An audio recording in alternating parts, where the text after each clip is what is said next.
هلا والله حبايب قلبي، شلونكم؟ شو اخباركم؟ ان شاء الله بخير. وبعض المتابعين طلبوا مني اسوي لهم الدليميه، وهي الدليميه معروفه بالتشريب، ومنها سويت لكم تشريب مال القرع اللي شي خبل. وهنا كملنا التمن كامل مكمل. تعالوا معايا شوف الدجاج الشوي على طريقة العراقيين بالتنور الكهربائي. وهنا كملت الدجاجة طلعناها من الفرن. دحقوا معاي يا حبايب قلبي، شوف شلون منظر شي يخبل. وهنا جبنا لكم الطرش مدبس بالرمان.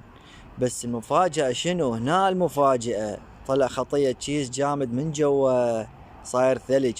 وهنا جبنا الصينية وخليناها مثل ما تعرفون، كل صينية عليها 3 رغفان خبز. وهنا اموني ظل لازق بيا، اموني الا الزق وياه، قلت له تعال اطلع معايا. وهنا